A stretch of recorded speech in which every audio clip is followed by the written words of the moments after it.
aí, pessoal, vamos lá? Beleza? Então, meus amigos, hoje a gente vai falar sobre a Aaliyah. Eu não sei se você se lembra da Aaliyah, mas a Aaliyah foi uma cantora muitíssimo famosa alguns anos atrás. Inclusive, muitos dizem que se ela estivesse viva hoje, ela seria a top total de todas, tá? E é claro que a história da Aaliyah, pelo fato dela ter nos deixado de forma precoce, essa história tem tudo a ver com isso que está acontecendo agora com o DIDDY, beleza? Então, vamos agora entrar numa história que é quase assim parece que é filme, né? E ela participou de alguns filmes, né? Filme com Jet Li lá. A gente então agora te convida para você apertar o seu cinto para a gente explicar o que aconteceu, tá? Essa cantora muito famosa, ela nos deixou precocemente numa aeronave que acabou indo pro Beleléu, tá? E aí, logo depois que isso aconteceu, uma série de preocupações, uma série de teorias começaram a ser levantadas. Quem teria feito isso? Seu ex-marido? Teria sido uma falha mecânica? Teria sido uma falha humana? Teria sido ali algum interesse econômico? Teria sido seu ex-marido que queria esconder alguma coisa? Teria sido alguém que a amava, mas esse amor não foi correspondido? Então, uma série de histórias estranhas, tá? Muitas teorias e as pessoas ali bolando ali uma série de explicações porque a coisa estava muito estranha, perfeito? Sempre houve um monte de perguntas em torno desse misterioso óbito, ok? E agora a gente vai mergulhar nessa história, beleza?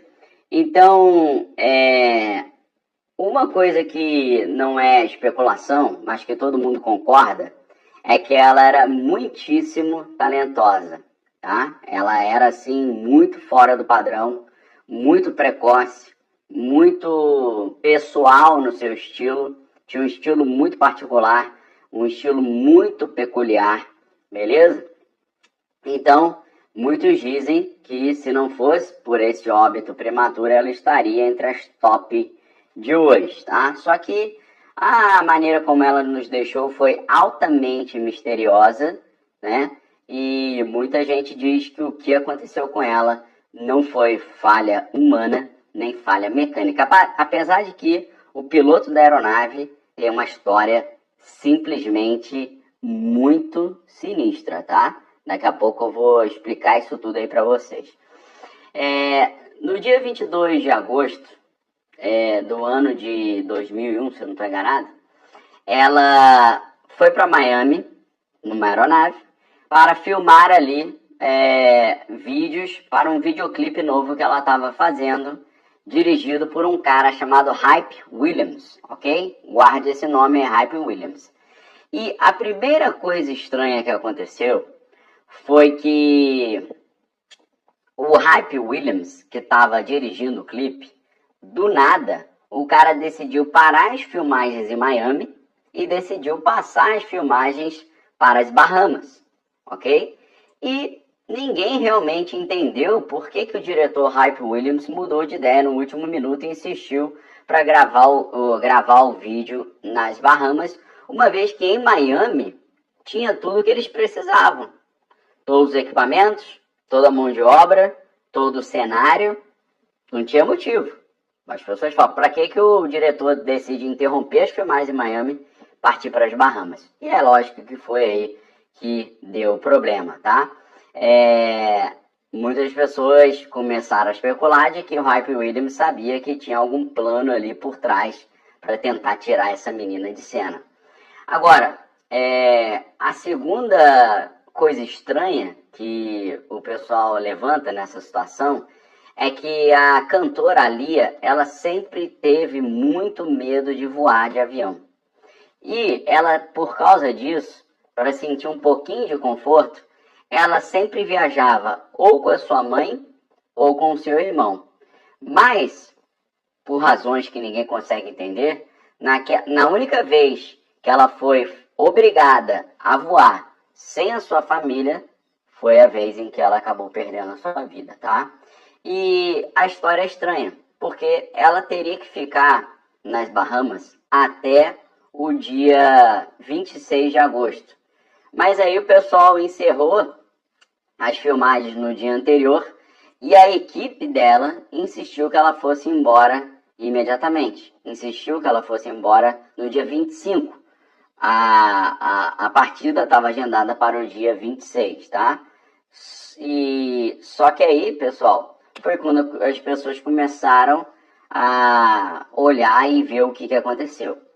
A primeira coisa, aconteceu muita coisa estranha, tá? Mas a primeira coisa estranha era que o avião estava com uma pessoa a mais do permitido e o avião estava altamente sobrecarregado. Ele estava com um peso muito maior do que o permitido e do que o seguro em várias centenas de libras, várias pounds, né? E isso, obviamente, tornou o avião muito mais difícil de controlar quando ele decolou, né? Além do peso, também a gente tem uma série de informações estranhíssimas sobre o piloto. Depois foi descoberto que o piloto do avião, a licença dele para pilotar os aviões, ele fez um somebody love, arrumou uma licença que não existia, que não era verídica, e foi descoberto depois com os estudos que ele estava sob influência de algumas certas substâncias ali que não são muito boas para o organismo da pessoa. Então, as pessoas começaram a pensar, caramba, então deve ter sido uma culpa do piloto, né? Então acho que foi uma falha humana, porque o piloto tinha a autorização dele para pilotar o avião era somebody love, né? Ele fez a autorização copiada lá no xerocada, que não existia. Ele tinha usado alguns produtos ali que não eram muito legais. Então, o que acontece? Todo o foco da análise ficou no piloto e ficou na empresa. Então, toda a mídia falou, por que esse piloto tinha essa licença aí que não era validada? Por que esse piloto estava com essas substâncias no seu corpo? Por que a empresa permitiu que um piloto como esse fizesse isso? Porque esse piloto, ele era de uma empresa contratada, ok? Então, o que acontece? O foco inteiro da mídia ficou no piloto, no avião e na empresa que prestava esse serviço de transporte aéreo. Só que, na verdade, isso pode ter sido, segundo alguns creem, uma maneira de desviar a atenção do que realmente precisava, ok? Por quê? Porque por trás dessa história tem muitos interesses enormes. Interesses financeiros, interesses amorosos e interesses da própria indústria, dos direitos sobre a música e a fortuna dela, igual aconteceu exatamente com o Michael Jackson. Você sabe que o Michael Jackson, quando nos deixou, o pai dele no dia lá já estava falando que estava bolando um projeto novo, não sei o quê, tudo muito estranho, né? E muitas pessoas ganharam muito dinheiro com o óbito do Michael Jackson, tá?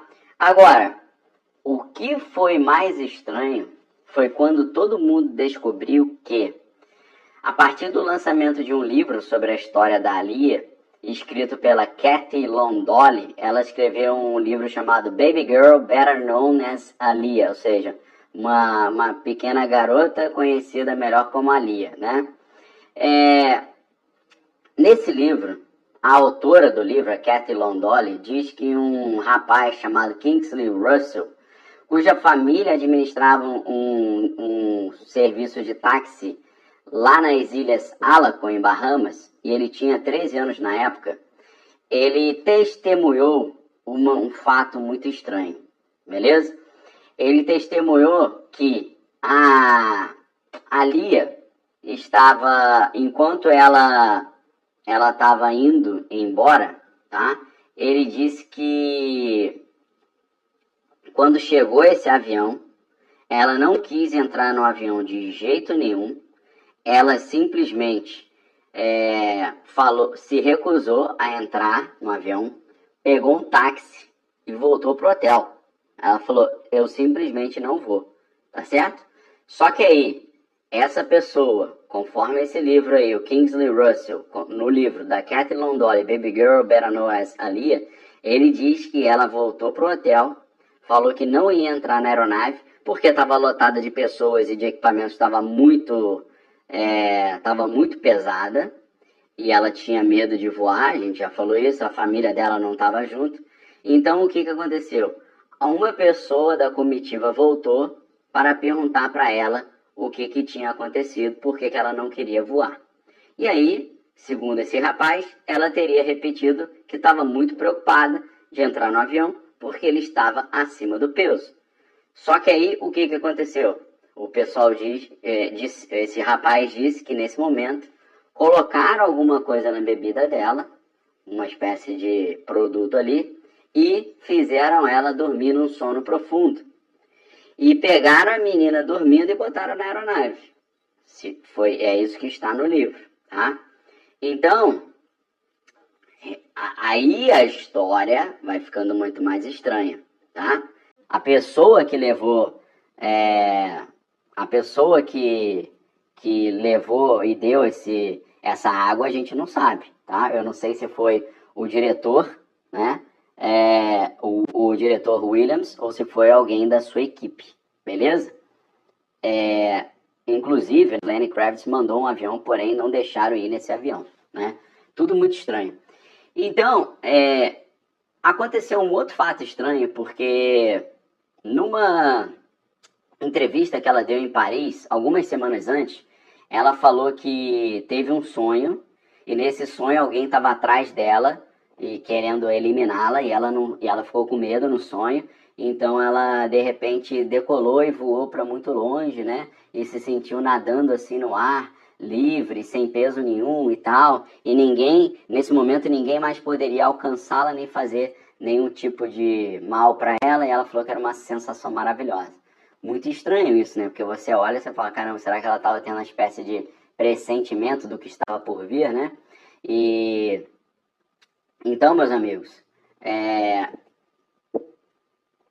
a pergunta que fica é, será que tem algo por trás? O que a galera começou a comentar e a achar, né? Para começar, lembra aqui que eu falei para vocês? Vai envolver a família, vai envolver dinheiro, vai envolver inveja, vai envolver vingança, vai envolver pessoas que gostavam dela, mas não foram correspondidas. Então, uma série de coisas acontecendo, tá? A primeira suspeita que surgiu foi com relação à sua própria família, tá? Por quê?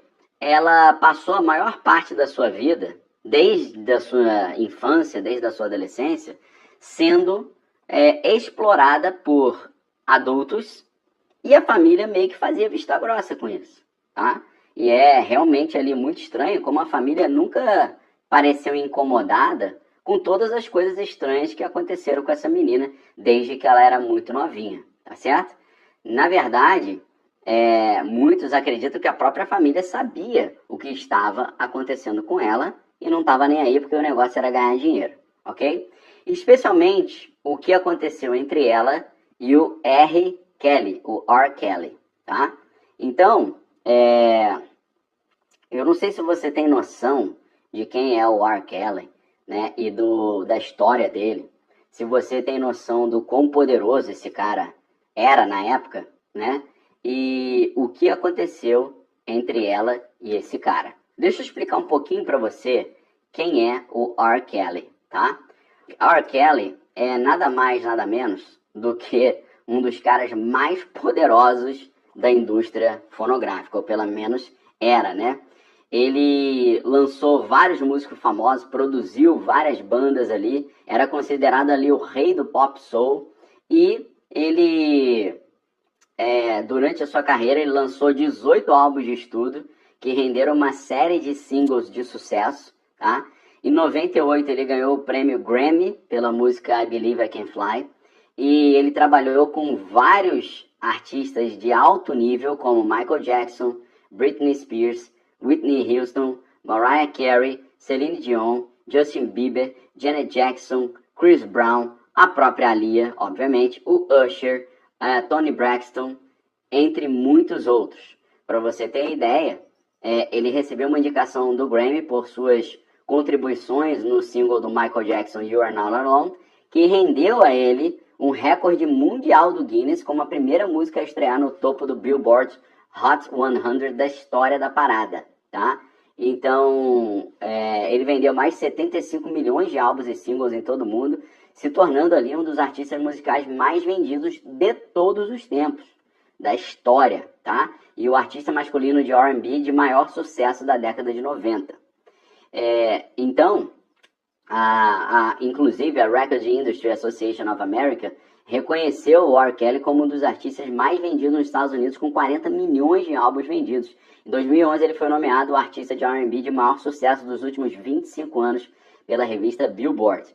Ele ganhou vários prêmios Grammy, ganhou BET Awards, ganhou Soul Train Music Awards, ganhou Billboard Music Awards, ganhou NAACP Image Awards e American Music Awards, ok? Só que a história desse cara terminou muito mal, ok? A história dele foi para um caminho muitíssimo sinistro. Por que eu estou falando isso? Porque assim como a gente está vendo hoje com o DIDDY, ele, desde os anos 90, diziam que ele fazia umas coisas erradas, inclusive com pessoas jovens, né? E ele teve ali, em 2002, ali, uma situação muito estranha. Disseram que ele estava fazendo coisas estranhas com os pequeninos, e isso levou a um julgamento muito controverso, que começou a partir de 2002, mas foi encerrado em 2008, com ele sendo absolvido.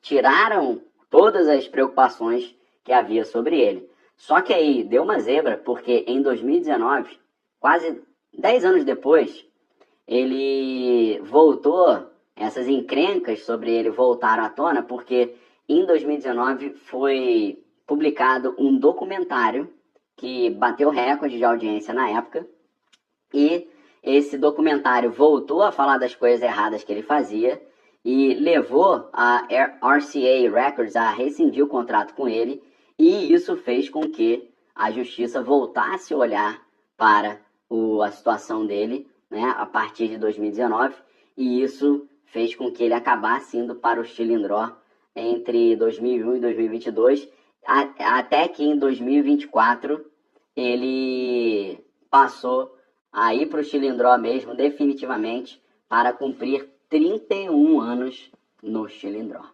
ok? Então vejam só como essas histórias são recorrentes. A mesma história que a gente está vendo do DIDDY agora, a gente viu ali muito semelhante com o R. Kelly, tá? E nesse caso, quem pagou, uma das pessoas que pagaram o preço e penaram muito na mão dele, foi exatamente a Aaliyah. Aaliyah, a história é doida, e eu vou te contar essa história exatamente agora. Só lembro de você dar o like e se inscrever no canal enquanto isso, tá? Preste muita atenção, meus amigos. Essa menina começou a ser produzida por esse cara, R. Kelly, com esse currículo enorme que eu estou mostrando para vocês. Ela começou a ser produzida por ele quando ela tinha apenas 12 anos, ok? Quando ela tinha 12 anos, o próprio tio da Aaliyah, que também era um produtor musical, o Barry Hankerson, ele apresentou a Aaliyah com 12 anos para esse cara, R. Kelly. E aí sabe o que aconteceu? Quando ela tinha 15 anos, esse cara botou um neném na barriga dela, com 15 anos. E aí sabe o que aconteceu? Esse cara mexeu nos documentos dela, botou umas datas diferentes das datas originais e conseguiu casar com essa menina. apesar dela ainda ter apenas 15 anos, ok? Por que que ele fez isso? Ele fez isso como uma estratégia, porque se eles fossem legalmente casados, apesar do documento estar totalmente alterado, se eles fossem legalmente casados, ela não seria obrigada pela lei a depor contra ele, sendo na condição de esposa, tá certo? Então, meus amigos, olha o naipe da situação, tá? Então essa menina penou muito na mão desse cara. O cara lançou ela e tal, mas ela penou muito, porque desde os 12 anos, o próprio tio entregou a Lia para ser assim, promovida por esse cara. Só que a promoção traz um preço, né? Então, isso já é uma questão estranha. Por quê? Essa menina se separa desse cara e o que que acontece?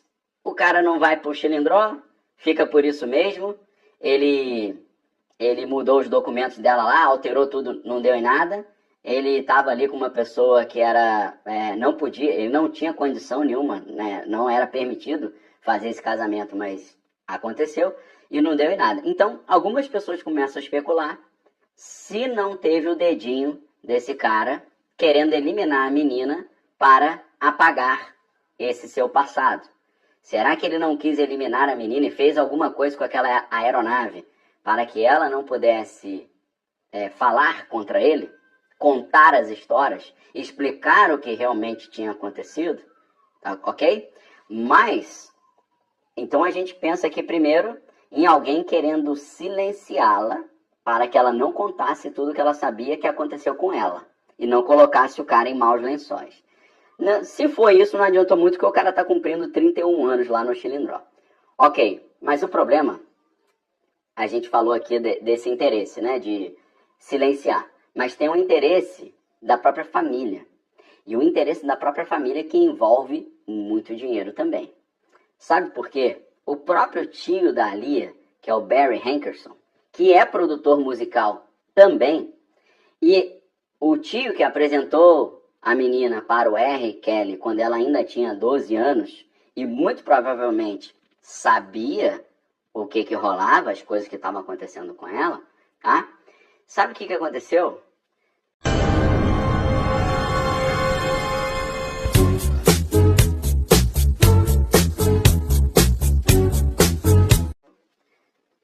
Logo após essa menina ter nos deixado, esse tio dela, trabalhando em cima dos direitos autorais da menina, trabalhando em cima ali das coisas que ela tinha direito a receber, segundo depoimentos de pessoas que trabalhavam com o tio, o Barry Hankerson, o tio dela recebeu, através do óbito dela, nada mais nada menos que 90 milhões de dólares, ok? 90 milhões de dólares, perfeito? E esse tio teve a cara lavada de dizer que ele não sabia o que o cara fazia com ela. Então, será que havia interesse econômico? 90 milhões de dólares é dinheiro pra caramba, né? Será que foi o próprio tio que tinha esse interesse? Será que era o outro cara que estava querendo apagar essas informações que ela tinha acesso, porque ela virou uma espécie de arquivo vivo, ok?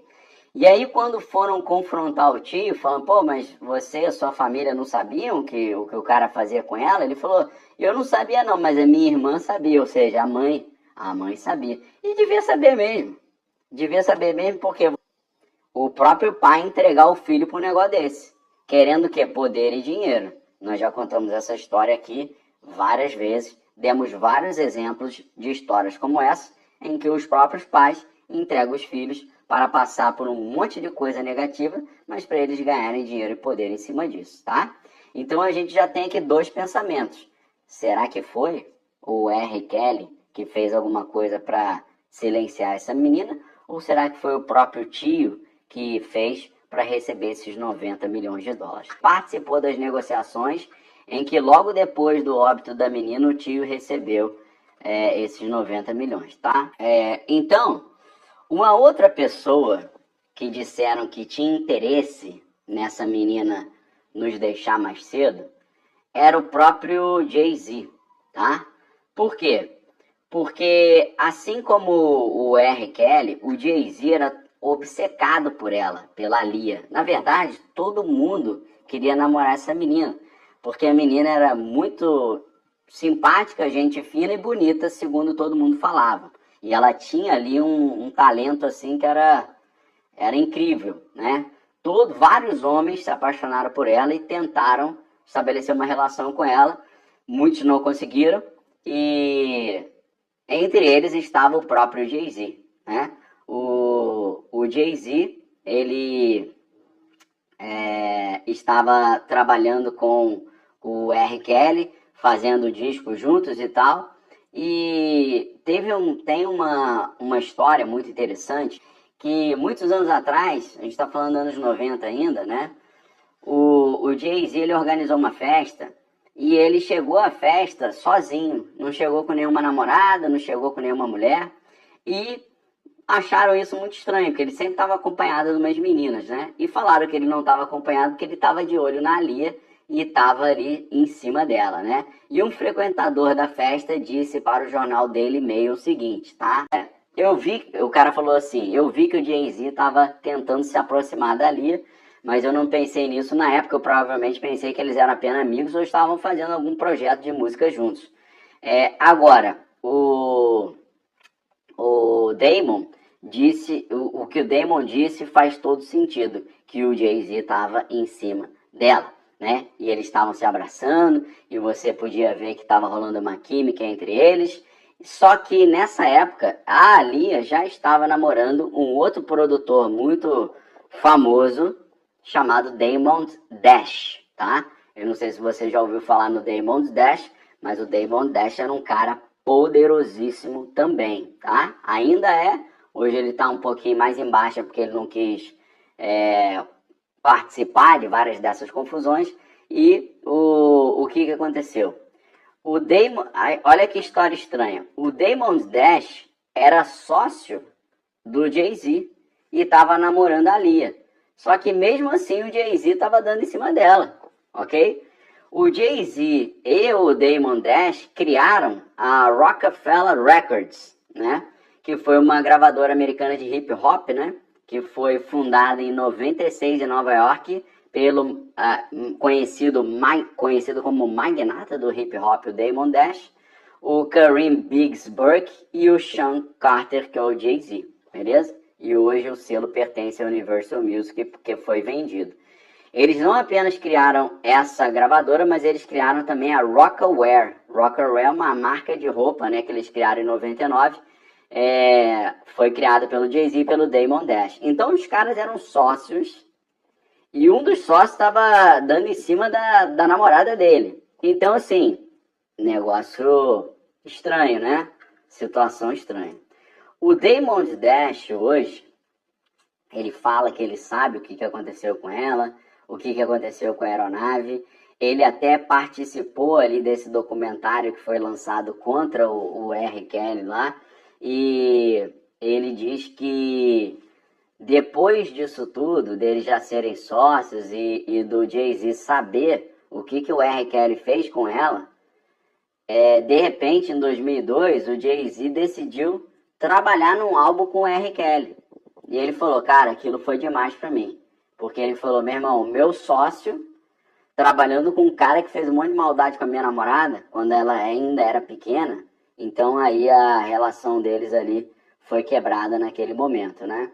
Então, aí surge essa história. A história começa a dizer que o Jay-Z, ele queria não apenas ter uma relação com a Lia, mas ele queria também produzi-la e colocá-la no estrelato. Mas como não deu certo, como parece que esse amor não foi correspondido, ele esqueceu a Lia e começou a investir tanto sentimentalmente quanto financeiramente investir na Beyoncé, ok? A Beyoncé era uma das 3 cantoras lá da Destiny's Child, e ele falou, cara, não consegui fazer com a Aaliyah, vou fazer com a Beyoncé. E aí dizem que ele entrou numa de querer se vingar dela. Falou, essa menina não me deu bola, não quis ficar comigo e não quis que eu fosse seu produtor. Então, vou dar um somebody nessa menina, tá? Vou atrapalhar a carreira dela. E aí dizem que o R. Kelly, junto com o Jay-Z e junto com o DIDDY, estavam atrapalhando a carreira dessa menina de decolar e as coisas de darem certo. Isso é a teoria que alguns levantam, né? Como o Jay-Z não conseguiu namorar com ela e produzi-la e ganhar dinheiro com ela, ele começou a fazer isso com a Beyoncé. E aí o que acontece? Ele namora com a Beyoncé, casa com a Beyoncé e produz a Beyoncé e ganha uma fortuna com a Beyoncé, né?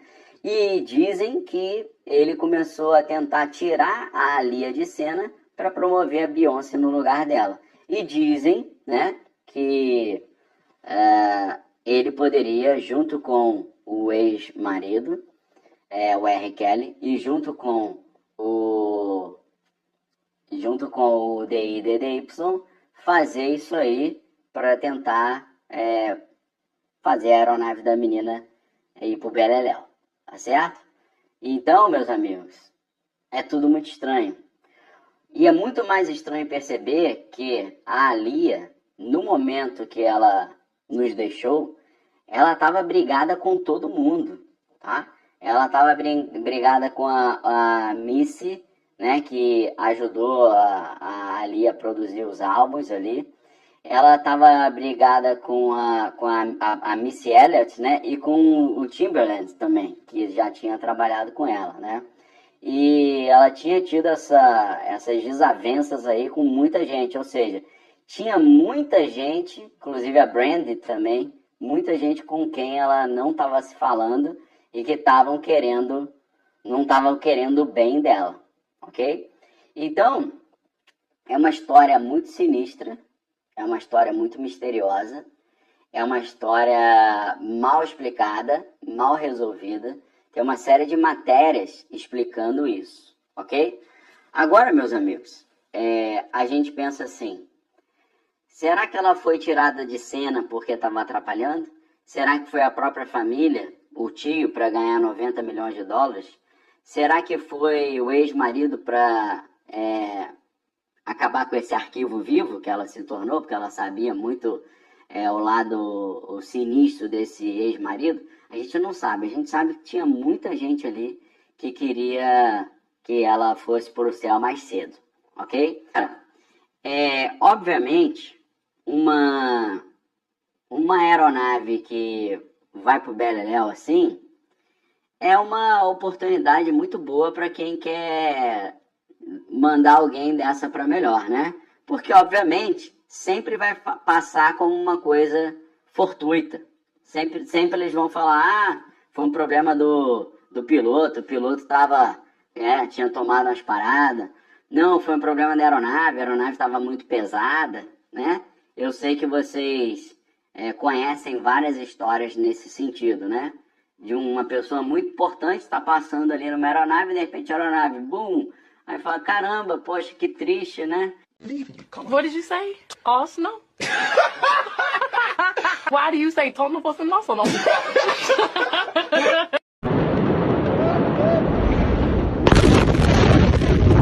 Então, meus amigos, eu quero agradecer a vocês pelo like, tá?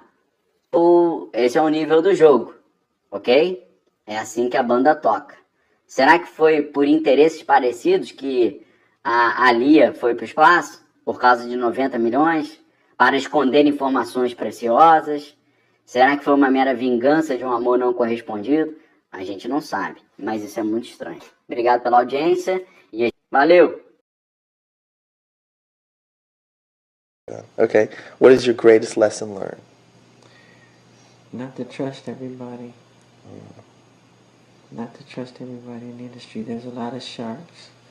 And record companies steal, they cheat. You have to audit them. And it's time for artists to take a stand against them because they totally take advantage of them.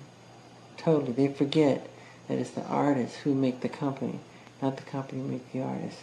Without the talent, the company would be nothing but just hardware. I mean, just, you know, and it takes that real gut talent that the public wants to see.